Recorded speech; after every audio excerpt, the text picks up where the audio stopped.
The In-Wheel Time Car Talk Show is coming to you live today from the 2024 Houston Auto Show. It's time now for this hour's car review. I had a chance to drive the 2024 Subaru Ascent. That comes in multiple trim levels, so listen closely. Starts off with the base, then it moves up to the premium, the Onyx Edition, and the Onyx Edition with Limited. Then it goes to Limited, and then to Touring. I had the Onyx Edition Limited RCM. Now, this is a mid-sized SUV, but it does seat up to 8 passengers in 3 rows. So if you need some extra seating in the car, you can buy one of these. That third row in a mid-size can be tight for full-size adults. Now, this was all new in 2019. It was refreshed last year, and it looks really good. Exterior features include a large grille with that huge Subaru emblem in the middle of it. Our edition had the blacked-out grille. It also had very attractive lighting up front. It is similarly designed in the back with nice rear lighting and canted rear window with a sunshade over it. Kind of gives it a little fastback look. Faux rock rail is done very well on the lower valance down each side. It has that off-road look to it. It looks really good, I promise you. Dual exhaust tips. What I liked about it, the overall look and the stance both get thumbs up. Interior, nicely designed. It has a nicely designed dash and instrument cluster, along with an extra large infotainment in the top of the center stack. Leather seating is top-notch in this particular model. It's a 3-person third row. Yeah, I said 3, not 2. It's good for middle schoolers back there. It does have plenty of tech throughout the cabin to keep the high schoolers satisfied on long trips.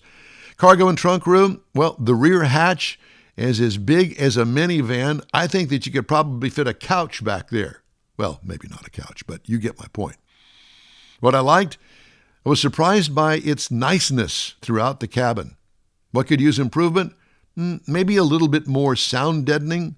That would probably be nice because it can get noisy when you get on the highway. Now, as far as power is concerned, it comes with a 2.4-liter turbocharged flat 4 or boxer engine, horizontally opposed. Keeps the center of gravity much lower and handling much better. Horsepower, 260 horsepower along with 277 pound-feet of torque. Plenty to tow 5,000 pounds. Transmission is a CVT, and they've gone with that across the board in all of their lineups. It does have a thing called the 8-speed manual mode. Makes it kind of feel like it has a more shiftable transmission. As for mileage, it gets 19 miles per gallon city, 25 highway, for a combined of 21. That's what the government says on the sticker. I got 19.2 miles per gallon over 357.5 miles. What I liked about the engine, the torquiness of it. What could use improvement?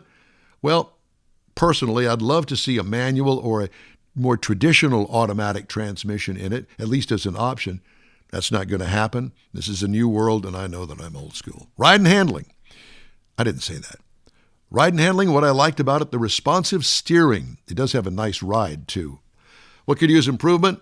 Well, I didn't get a chance to take it off-road to test the 4-wheel drive system, but in the past, I can tell you, Subaru has perfected that. They've been doing it for a lot of years, and I think that it's pretty good. Take my word on that. Base trim price, $46,595 for that upper-level trim. Prices tested, $48,031, and that's mainly because of the destination charge. Base model price, kind of in the sweet spot at $34,395. Now, at that price point, it competes well with the Kia Telluride for $35,990.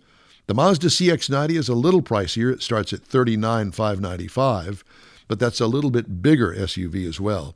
And then the Honda Pilot starts at $37,090. Be sure and check it out if you're in the market for a midsize SUV. Again, it's the Subaru Ascent with the Onyx Edition Limited.